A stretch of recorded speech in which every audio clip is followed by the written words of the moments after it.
अरे ये क्या, जगन्नाथ भगवान के गहने चोरी हो गए। सुबह होते ही मंदिर में हड़कंप मच चुका था। मंदिर के कैमरे तुरंत चेक किए गए, पूरी रात की रिकॉर्डिंग देखी गई, लेकिन हैरानी की बात ये थी कि किसी भी कैमरे में कोई आता हुआ या जाता हुआ नहीं दिखा। पुरी के उस पुराने मंदिर में एक बच्चा रहता था। कोई बाहर वाला देखे तो सोचे कि मंदिर में बच्चा कैसे रह सकता है, लेकिन जो लोग वहाँ रोज आते थे वो जानते थे कि ये बच्चा मंदिर का ही हिस्सा था। उसका कोई नाम कागजों में नहीं था, ना माँ थी, ना बाप, ना कोई पहचान। लोग उसे बस मुगु कहकर बुलाते थे। मुगु की उम्र कोई 8 या 9 साल रही होगी। फटे कपड़े, नंगे पैर और आंखों में एक अजीब सी शांति। वो मंदिर में ही सोता था, मंदिर में ही भूखा रहता था और मंदिर में ही हंस लेता था। जब कोई उससे पूछता कि तेरा घर कहाँ है, तो वो बिना सोचे सीधा भगवान जगन्नाथ की मूर्ति की तरफ देखता और कहता, यही जहाँ जगन्नाथ जी रहते हैं। लोग इसे बच्चों की मासूमियत समझते थे, लेकिन मुगु मजाक नहीं कर रहा होता था। मुगु भगवान जगन्नाथ को भगवान नहीं मानता था, वो उन्हें अपना सबसे अच्छा दोस्त मानता था। हर सुबह वो मूर्ति के सामने बैठकर बोलता, आज देर हो गई दोस्त, पुजारी अंकल ने झाड़ू नहीं दी। कभी शिकायत करता, कल तुमने सपना क्यों नहीं भेजा? और कभी रूठ जाता, अगर आज खिचड़ी नहीं मिली ना तो मैं बात नहीं करूंगा। अजीब बात ये थी कि मुगु की बातें कभी खाली नहीं जाती थी। एक दिन दोपहर की आरती के बाद मंदिर में एक औरत आई। उसके कपड़े फटे थे, आंखें सूजी हुई थीं और आवाज कांप रही थी। वो भगवान के सामने गिर पड़ी और रोते हुए बोली, मेरे बच्चे को बचा लो। कहाँ? वो अस्पताल में है, डॉक्टर कह रहे हैं बिना पैसों के इलाज नहीं होगा। मंदिर में लोग खड़े थे। कोई बोला, भगवान पर छोड़ दो, जो होगा अच्छा होगा। लेकिन कोई आगे नहीं बढ़ा। मुगु सब देख रहा था। वो धीरे से उस औरत के पास गया और पूछा, आंटी आपका बच्चा कितना छोटा है? औरत ने रोते हुए कहा, तेरे जितना। मुगु चुप हो गया। उस रात जब मंदिर बंद हो गया और सब लोग चले गए, मुगु अकेला भगवान के सामने बैठा रहा। बहुत देर तक वो कुछ नहीं बोला, फिर धीरे से पूछा, दोस्त वो बच्चा मर जाएगा क्या? मूर्ति चुप थी। मुगु की आंखें भर आईं। उसने कहा, अगर उसके पास माँ है तो उसे क्यों ले जाओगे? उसी पल मुगु को ऐसा लगा जैसे किसी ने बहुत पास से कहा हो, मेरी मोतियों की माला ले जाओ। मुगु घबरा गया। उसने मूर्ति की तरफ देखा और बोला, आप नाराज नहीं आप होगे? नाराज नहीं होगे? कोई जवाब नहीं आया, लेकिन मुगु की नजर माला पर टिक गई। अगली सुबह मंदिर में हड़कंप मच गया। पुजारी चिल्लाने लगे, अरे ये क्या, भगवान की मोतियों की माला गायब है। मंदिर के कैमरे चेक किए गए, पूरी रात की रिकॉर्डिंग देखी गई, लेकिन ना कोई आता दिखा ना कोई जाता। तभी एक आदमी बोला, कल रात मैंने उसी बच्चे को मंदिर में घूमते देखा था। सबकी नजर एक साथ मुगु पर चली गई। मुगु कुछ नहीं बोला, उसकी मुट्ठी कांप रही थी। उसी समय मंदिर के बाहर वही औरत खुशी से रो रही थी। वो सबको बता रही थी कि किसी ने भगवान की माला बेचकर उसके बच्चे का ऑपरेशन करवा दिया। मंदिर के अंदर लोग भगवान को देख रहे थे और मंदिर के बीच में एक बच्चा चुपचाप खड़ा था। एक पुजारी ने परेशान होकर कहा, अगर कोई इंसान आया होता तो कैमरे में जरूर दिखता। दूसरे पुजारी ने धीरे से कहा, ऐसा तो तभी हो सकता है जब कोई आया ही ना हो। लोगों में खुसुर पुसुर बढ़ने लगी और हर कोई एक दूसरे की तरफ शक से देखने लगा। उसी भीड़ में एक आदमी ने अचानक कहा, रात को मैंने मुगु को मंदिर में घूमते देखा था। ये बात सुनते ही सबकी नजर एक साथ मुगु पर चली गई। मुगु उस समय मंदिर के एक कोने में खड़ा था और उसे समझ नहीं आ रहा था कि सब लोग उसे ऐसे क्यों देख रहे हैं। एक आदमी ने सख्त आवाज में पूछा, तू रात को मंदिर में क्या कर रहा था? मुगु ने धीरे से कहा, रोज की तरह भगवान से बात कर रहा भीड़ था। में से किसी ने ये कहा, बच्चा हमेशा यहाँ रहता है और इसे सब कुछ पता होता है। किसी और ने कहा, अगर कैमरे में कोई नहीं दिखा तो चोरी इसी ने की होगी। मुगु की आंखें भर आई और उसने कहा मैंने कि कुछ भी चोरी नहीं किया है। मैंने जो उसने बस किया वो इतना कहा भगवान के कि कहने उसने पर जो था। किया वो भगवान के कहने पर किया था। ये सुनकर लोग हंस पड़े और किसी ने ताना मारते हुए कहा, भगवान बच्चों से चोरी नहीं करवाते। मुगु कुछ नहीं बोला और उसकी नजर जमीन पर टिक गई। उसी समय मंदिर के बाहर शोर मच गया, क्योंकि वही औरत भागती हुई आई थी जो कल रो रही थी। वो खुशी से कांपती आवाज में बता रही थी कि उसके बच्चे का ऑपरेशन हो गया है और डॉक्टरों ने जान बचा ली है। उस औरत ने रोते हुए कहा, किसी ने भगवान की मोतियों की माला बेचकर पैसे दिए हैं। ये सुनते ही मंदिर के अंदर सन्नाटा फैल गया और लोगों के चेहरे बदलने किसी ने लगे। मोतियों की माला अब बेच दी थी। सवाल ये नहीं था कि बच्चा बचा कैसे, बल्कि ये था कि माला आखिर गई कहाँ। मुगु अब भी चुपचाप खड़ा था और उसे नहीं पता था कि अगला सवाल सीधे उसी की जिंदगी बदलने वाला है। मंदिर के अंदर अब माहौल बदल चुका था और जो लोग सुबह तक चमत्कार की बात कर रहे थे वही अब सवाल पूछ रहे थे।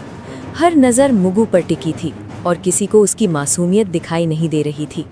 एक आदमी ने ऊंची आवाज में कहा कि अगर माला भगवान के कहने पर ली गई थी तो वो अभी वापस क्यों नहीं आई? मुगु ने घबराई हुई आवाज में कहा, मुझसे कहा गया था कि वो माला उस माँ को दे आओ ताकि उसका बच्चा बच सके।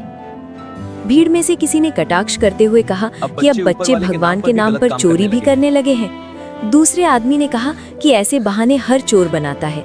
मुगु ने रोते हुए कहा कि वो झूठ नहीं बोल रहा है और उसने कुछ भी अपने लिए नहीं रखा। उसने कहा कि अगर माला चाहिए तो वो भगवान से पूछ ले कि सच क्या है। ये बात सुनकर पुजारी भी असहज हो गए क्योंकि कोई भी भगवान से सवाल नहीं करना चाहता था। मुख्य पुजारी ने कड़े शब्दों में कहा कि जब तक सच्चाई सामने नहीं आती तब तक बच्चे का यहाँ रुकना ठीक नहीं होगा। तब तक बच्चे को मंदिर में नहीं रहने दिया जाएगा।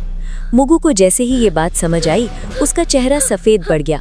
उसने डरते हुए पूछा कि क्या अब वो भगवान के पास भी नहीं रह सकता? किसी ने जवाब नहीं दिया और दो आदमी आगे बढ़कर उसे मंदिर के बाहर ले गए। मुगु बार बार पीछे मुड़कर भगवान की मूर्ति की तरफ देख रहा था, जैसे किसी जवाब का इंतजार कर रहा हो।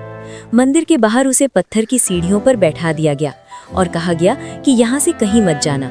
धूप तेज थी और मुगु को प्यास लग रही थी, लेकिन किसी ने पानी तक नहीं दिया। अंदर मंदिर में पूजा फिर से शुरू हो गई और लोग भगवान से सुख शांति की प्रार्थना करने लगे। बाहर एक बच्चा चुपचाप बैठा था, जिसे समझ नहीं आ रहा था कि उसने गलत क्या किया।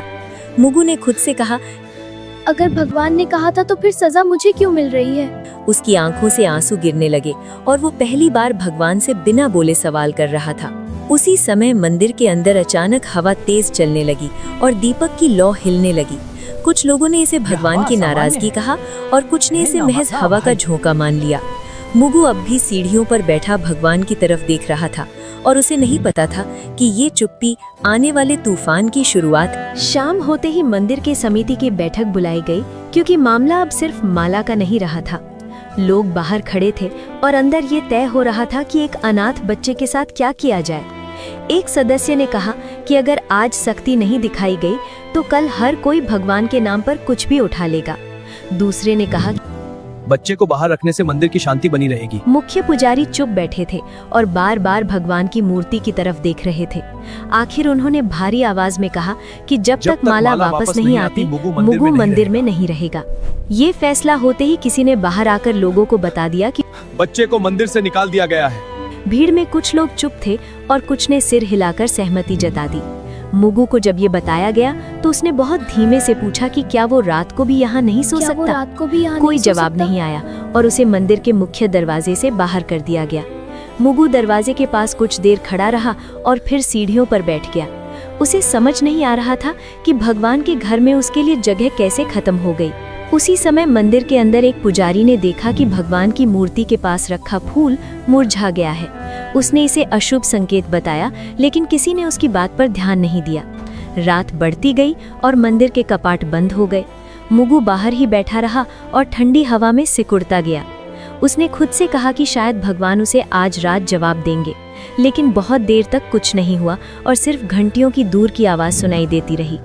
उसी रात शहर में एक अजीब सी खबर फैलने लगी कि अस्पताल में उस बच्चे की हालत अचानक बहुत सुधर गई है। डॉक्टर कह रहे थे कि इलाज उम्मीद से कहीं ज्यादा असरदार रहा। लोगों ने इसे भगवान की कृपा कहा और कुछ ने मंदिर में फिर से दान देने की बात की। किसी ने ये नहीं पूछा कि उस कृपा की कीमत किसने चुकाई। मुगु को इस खबर की कोई जानकारी नहीं थी और वो बाहर बैठे बैठे सो गया। उसके चेहरे पर डर नहीं था, बल्कि थकान थी, जैसे उसने बहुत भारी बोझ उठा लिया हो। आधी रात के बाद मंदिर के अंदर अचानक दीपक अपने आप तेज हो गया। कुछ पुजारी घबरा गए और बोले कि भगवान कुछ कहना चाहते हैं, लेकिन बाहर मंदिर की सीढ़ियों पर एक बच्चा बेसुध पड़ा था और कोई उसे देखने नहीं आया।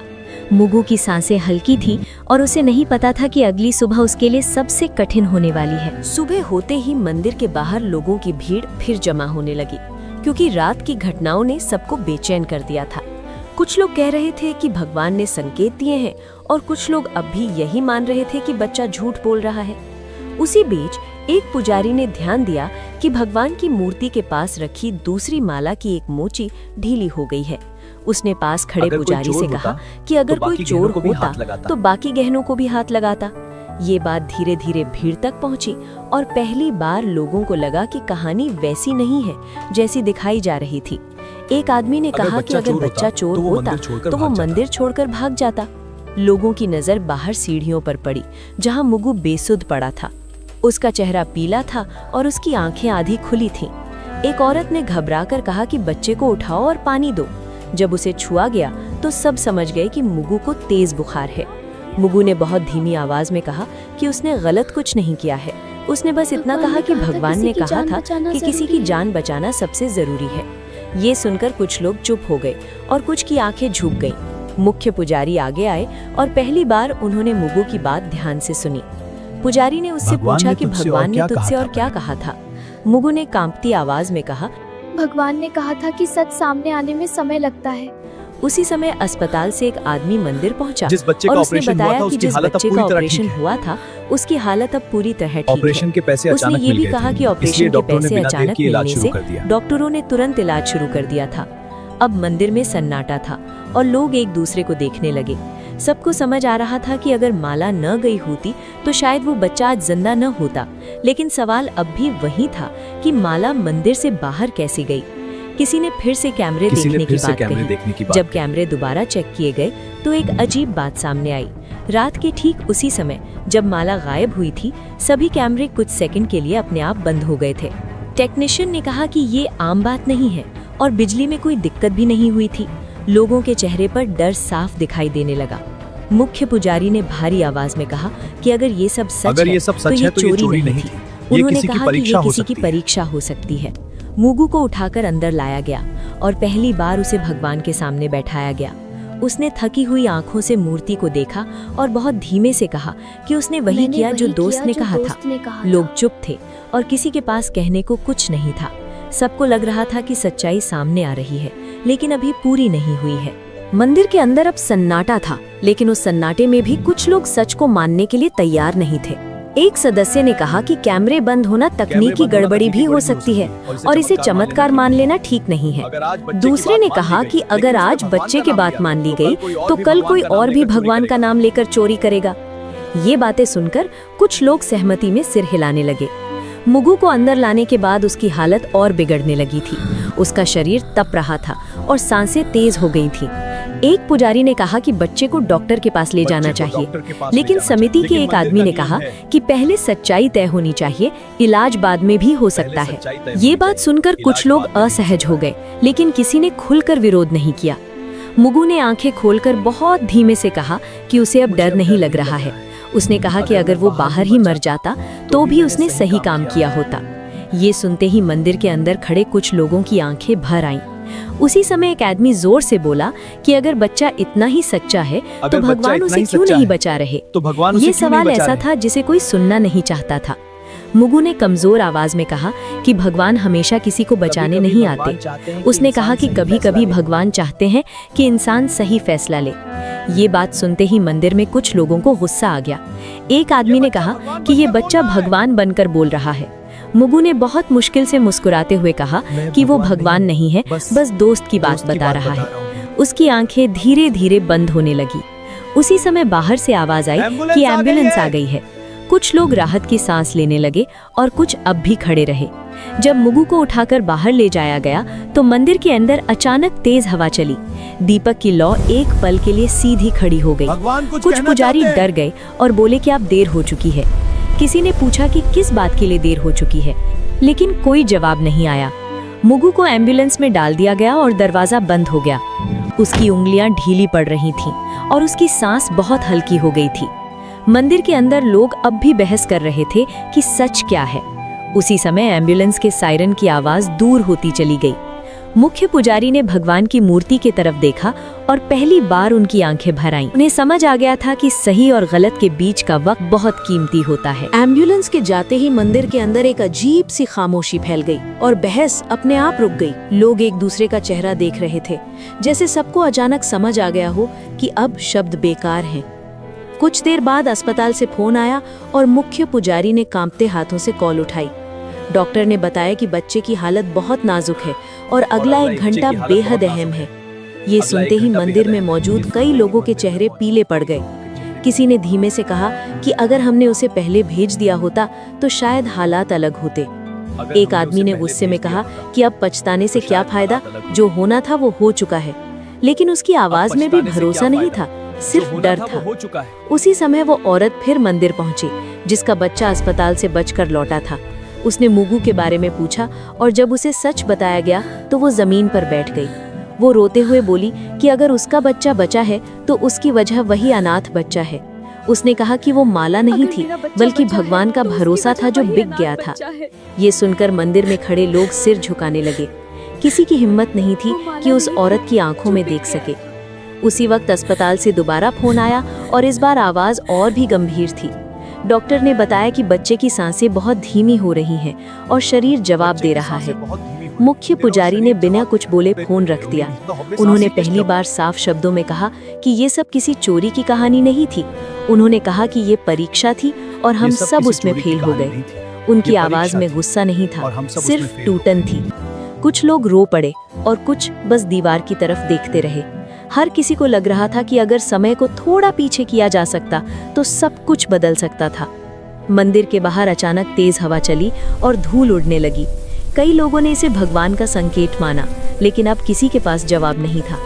अस्पताल से आखिरी बार फोन आया और इस बार लाइन के उस तरफ सिर्फ सन्नाटा था। कुछ सेकंड बाद डॉक्टर ने कहा कि उन्होंने पूरी कोशिश की, लेकिन बच्चा नहीं बच पाया। ये सुनते ही मंदिर में खड़े कई लोग जमीन पर बैठ गए। किसी ने भगवान को दोष नहीं दिया, क्योंकि अब सब समझ चुके थे कि गलती कहाँ हुई थी। मुख्य पुजारी ने भगवान की मूर्ति की तरफ देखा और बहुत धीमे से कहा कि हमने बहुत देर कर दी। उन्हें एहसास हो गया था कि इंसान जब फैसले टालता है तो उसका अंजाम हमेशा किसी और को भुगतना पड़ता है। मुगु के जाने के बाद मंदिर में पहली बार ऐसा हुआ कि भीड़ होने के बावजूद कोई शोर नहीं था। लोग दर्शन के लिए आ रहे थे, लेकिन किसी के चेहरे पर वो पुरानी श्रद्धा नहीं दिख रही थी।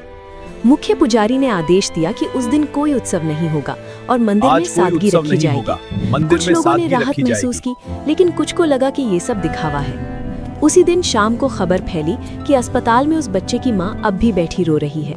उसने कहा कि उसका बच्चा तो बच गया, लेकिन जिस बच्चे ने उसे बचाया वो चला गया। ये बात सुनकर कई लोग पहली बार घर जाकर चुपचाप रोए। किसी ने किसी को नहीं बताया, लेकिन हर किसी के भीतर कुछ टूट चुका था। अगली सुबह मंदिर के एक कोने में सफाई करते समय एक पुजारी को फर्श पर कुछ पड़ा मिला। वो एक छोटी सी पोटली थी जिसे मुगु हमेशा अपने पास रखता था। पोटली खोली गई तो उसमें कोई पैसा नहीं था, कोई खिलौना नहीं था। उसमें बस एक पुरानी रुई की माला थी और एक कागज का टुकड़ा। कागज पर मुगु की टूटी फूटी लिखावट में लिखा था कि अगर भगवान की माला वापस आ जाए तो किसी को सजा मत देना। उसने ये भी लिखा था कि दोस्त ने कहा है कि सही काम का इनाम हमेशा जिंदा रहना नहीं होता। ये पढ़ते ही मुख्य पुजारी की आंखें भर आईं और उन्होंने कागज चुपचाप मोड़ लिया। उन्होंने किसी को वो पंक्तियां जोर से नहीं पढ़कर सुनाई। उसी समय एक और अजीब बात हुई जिसे सबने महसूस किया, लेकिन कोई बोल नहीं पाया। भगवान की मूर्ति के गले में अगली सुबह मोतियों की वही माला वापस दिखने लगी। कैमरे फिर चेक किए गए, लेकिन इस बार भी कुछ नहीं दिखा। ना कोई आता दिखा, ना कोई जाता, बस माला अपनी जगह पर थी। कुछ लोगों ने इसे भगवान की लीला कहा और कुछ ने इसे अपनी गलती मान लिया, लेकिन इस बार किसी ने ताली नहीं बजाई और किसी ने जयकारा नहीं लगाया। मुख्य पुजारी ने धीरे से कहा कि ये माला वापस नहीं आई है, बल्कि हमें वापस मिली है। उनकी आवाज में आदेश नहीं था, सिर्फ स्वीकार था। उसी दिन मंदिर के बाहर एक छोटा सा दिया जलाया गया, बिना किसी घोषणा के। लोग आते गए और चुपचाप दिए के सामने सिर झुकाते गए। कोई नहीं जानता था कि ये दिया किसके लिए है, लेकिन सब समझ रहे थे। मुगु का नाम किसी ने नहीं लिया, लेकिन उसकी कमी हर किसी को महसूस हो रही थी। शाम ढलते ही मंदिर के बाहर एक बच्चा आकर सीढ़ियों पर बैठ गया। वो मुगु जैसा नहीं दिखता था, लेकिन उसकी आंखों में वही इंतजार था। एक आदमी ने उसे देखा और कुछ देर तक खड़ा रहा। उसके मन में पहली बार ये सवाल उठा कि क्या वो आगे बढ़ेगा या फिर देर कर देगा। अगली सुबह मंदिर हमेशा की तरह खुला, लेकिन माहौल पहले जैसा नहीं था। लोग दर्शन के लिए आए, सिर झुकाया और बिना ज्यादा रुके बाहर निकल गए। मुगु की बात अब कोई जोर से नहीं करता था, लेकिन हर कोई उसके बारे में सोच रहा था। मुख्य पुजारी ने उस दिन बहुत कम शब्दों में पूजा करवाई। उन्होंने भगवान से कुछ मांगा नहीं, बस चुपचाप हाथ जोड़कर खड़े रहे। मंदिर के बाहर वही आदमी उस बच्चे को लेकर फिर आया। इस बार बच्चे ने डर के बिना सीढ़ियों पर कदम रखा। किसी ने टोका नहीं, किसी ने सवाल नहीं किया। जैसे सब समझ गए हों कि कुछ सवालों का जवाब नियम नहीं होते। उस बच्चे को खाना दिया गया, पानी दिया गया और एक कोने में बैठा दिया गया। वो बार बार भगवान की मूर्ति की तरफ देख रहा था। उसने आदमी से पूछा कि क्या भगवान उससे नाराज होंगे। आदमी ने कहा कि भगवान कभी बच्चों से नाराज नहीं होते, इंसानों से होते हैं। ये सुनकर बच्चा हल्का सा मुस्कुराया, ठीक वैसे ही जैसे कभी मुगु मुस्कुराया करता था। शाम को मुख्य पुजारी बाहर आए और पहली बार लोगों से बोले। उन्होंने कहा कि भगवान ने किसी से माला वापस नहीं मंगवाई थी, बल्कि हमें हमारी इंसानियत याद दिलाई थी। उन्होंने कहा कि भगवान की सबसे बड़ी पूजा समय पर लिया गया सही फैसला होता है। भीड़ में खड़े कई लोगों की आंखें भर आईं। मंदिर के बाहर जल रहा दिया अब भी जल रहा था, लेकिन अब वो किसी की मौत की याद में नहीं, बल्कि एक जिम्मेदारी की तरह जल रहा था। वही औरत जिसका बच्चा बच गया था मंदिर आई। उसने उस बच्चे के सिर पर हाथ रखा और कहा कि कुछ कर्ज कभी उतरते नहीं हैं। बच्चे ने उसका हाथ पकड़ लिया। उसे शायद पहली बार लगा कि वो अकेला नहीं है। मंदिर की सीढ़ियों पर खड़े होकर आदमी ने आखिरी बार अंदर देखा। उसे लगा जैसे भगवान चुप नहीं है, बस देख रहे हैं। और उस चुप्पी में एक बात साफ थी, भगवान हमेशा किसी चमत्कार से नहीं, कभी किसी इंसान के फैसले से काम करते हैं। मुगु अब वहां नहीं था, लेकिन अगर कोई आज देर नहीं करता तो यही उसकी सबसे बड़ी मौजूदगी थी। कहानी हमें ये सीख देती है कि कई बार बच्चे घर से पैसे ले लेते हैं या चुरा लेते हैं तो माँ बाप बहुत गुस्सा हो जाते हैं और जाने क्या क्या कह देते हैं। मगर हमेशा याद रखिए, हर कहानी के दो पक्ष होते हैं। चाहे एक पक्ष आपको कितना भी सही या कन्विंसिंग लगे, दूसरे पक्ष को भी सुनना चाहिए। पहले ये जानिए कि उस बच्चे की स्थिति और परिस्थिति क्या है, उसके बाद ही कोई निर्णय ले और उसे प्यार से समझाएं। अगर आपको ये कहानी या इसकी सीख अच्छी लगी हो तो कमेंट में जय जगन्नाथ लिखें और इसे दूसरों के साथ भी साझा करें ताकि वे भी इससे सीख सके। जय जगन्नाथ।